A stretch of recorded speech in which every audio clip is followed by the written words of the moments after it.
Good evening. We're putting out more content. I figure what better way to start everything off than by checking out some of the stuff we do to our boilers before we install them. So I'm here by myself. It's what, Tuesday night? Tuesday night. And I don't know. Sometimes I nerd out on this stuff and I just go to town and I lose track of time, and that's kind of what's happening tonight. So I figured we might as well show what's happening. So this is a Wow McLean CGA4, A for atmospheric vent, which is what we're doing tomorrow. Ian and I are going out. We're pulling out an old something. I forgot what it was. Slant fin, maybe, with all kinds of crazy old components, and it's on the fritz. So gave her a price to change it. She said yes, and we're going to go make it happen. So I'm getting as much stuff done on this as possible without making it too cumbersome to load up into the truck in the morning. And that's just going to make it easier for us to throw it in there and just worry about the system piping, not so much, trimming out the boiler. So all the joints and stuff, the threaded fittings that I need to do tomorrow that I would normally do, they're done right now. So I've got my supply piping, ISO flanges, my ISO valve for my automatic air vent, the tridicator and the bushing and everything. That's all done. It's all taped. It's all wiped. It's all finished. I hear everybody all the time talking about 8 wraps of tape and all this stuff, and I see guys that are coming in and they tape over the hex of the fitting. That's just sloppy stuff. There's no reason to do that. Yeah, this whole process, doing the whole boiler, every threaded joint, it may take 30 minutes, 40 minutes extra, start to finish, doing it my way. But I mean, that's a beautiful thing right there. You're just not getting that with other people's installs. You're just not. But you do get it with us. It's just, I don't know, I don't get it. Couple extra minutes and your install just looks a million times better. So like every joint is like that, every single one. Now bushing, full port ball valve for the drains, adjustable packing nut on there in case it ever does start to drip a little bit. Webstone valves all have that. That's just high-end stuff that, quality doesn't cost, it pays. I heard that the other day. I really like that. And that's kind of the way we do it here is, yeah, this install costs you a couple dollars more, but in the grand scheme of things, this is a 30-plus year product, and the way we have it set up, you can maintain it really, really easily and quickly, and it's going to save her money in the future because I'm going to come in, if this circulator goes bad, I'm going to turn those 2 valves off. I don't have to drain the boiler. I don't have to purge the boiler. It's going to last so much longer because the less water you can put in this, a cast iron product like this, oxygenated water is what kills these things. So if you can introduce less fresh water into this boiler when you're servicing it, it's going to pay dividends for you because it's just going to last longer. There's less oxygen being introduced into this system. I got thwarted big time just then. My phone storage is like next to nothing. I have no more room to put any sort of good stuff on here of any length. So I got to get a new phone, figure out iPhone storage. I don't know. I'm still new to this whole YouTube thing. But anyway, like I was saying, every part on here that you need to change has a quick and easy method to do so. So this automatic air vent, you don't have to drain the boiler. Webstone makes a valve. You close it, you unthread it, you put a new one back in, and you open it. You lose like that much water you're going to lose out of this thing. It's nothing.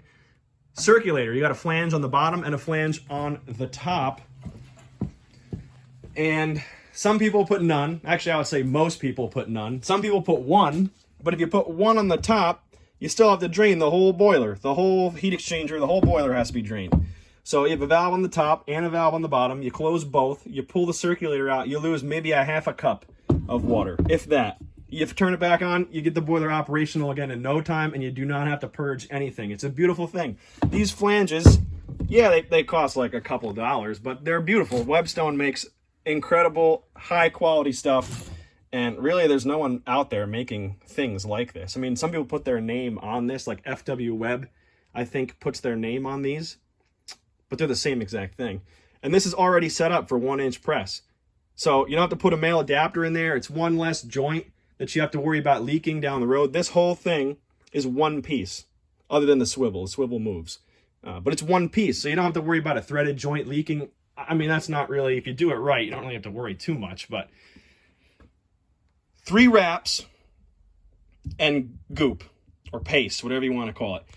none of this, I don't even know if I said this right. I might have already said it. No 10 wraps. I see guys doing threaded joints and like they tape the hex of the valve. Like, why? Why are you doing that? It makes no sense. You don't have to do that. You don't have to put tape on things that don't get water except in an emergency. It's just, you don't have to do that. You put a little bit of goop on here so that when you do have to change this backflow preventer, it doesn't gall up, it doesn't seize. It's kind of like anti-seize. I put goop on there, a healthy amount, tighten this up good and tight, wipe it clean, and I mean, you wouldn't even know that there's anything there. This stuff takes a couple extra minutes, but it's worth it. It's totally worth it. But not all heating guys, not all HVAC techs, are not all created equal. So union.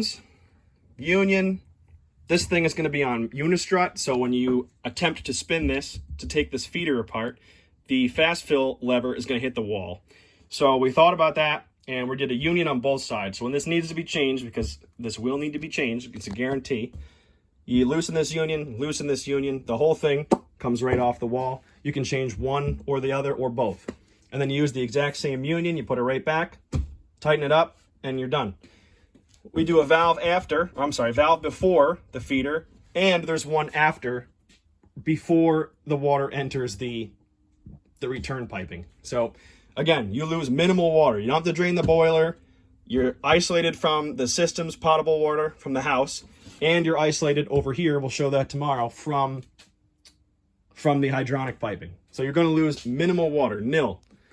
It's we're always trying to think of stuff to make it easier, because I'm going to be the one doing it, or Max is going to be the one doing it, or Ian's going to be the one doing it. So it's only helping us, because a lot of our customers, most I would say, are lifetime subscribers, put it. So we go there once, you impress them with the work you do, and you're going to come back. You're going to come back for service. You're going to come back for parts replacements. You're going to come back for stuff like that. It's just a fact of life.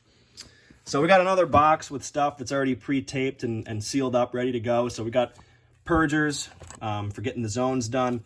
We got our, this is going to be the only sweating I do tomorrow, are these guys. That's it. We got our vent damper here.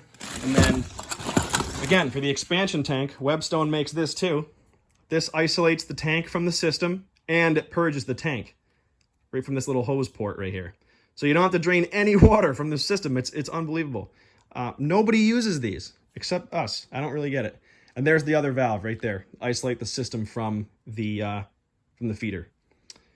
So yeah, I geek out over this because there's so many cool things you can put on a boiler. I'll do boilers 10 times out of 10 over any air conditioning system, no doubt. We have our smoke for tomorrow. We have our Mega Fittings Apollo down there, just as good as Viga, every bit as good. They're actually like the same price, so whatever you can get is fine, but those are every bit as good as Viga, and we use those. We keep them in stock. They're really, really good. I got my Mega by Mail adapter in my gas cock for tomorrow. Drip leg, it's all there. All the stuff we need is already picked up. I video the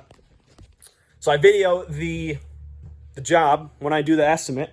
I go and take a pretty decent wide shot, picture-wise, of what the area looks like. I'll do a video of the boiler that's in there now, what I think we need to put in.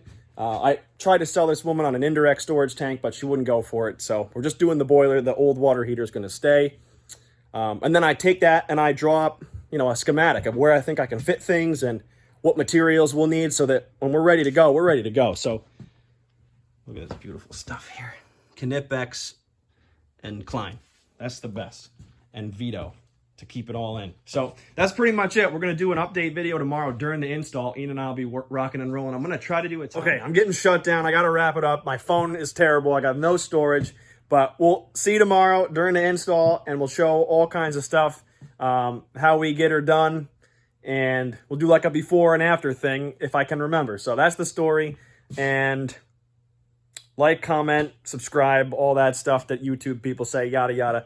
And we'll pick it up tomorrow, and we'll see you at work.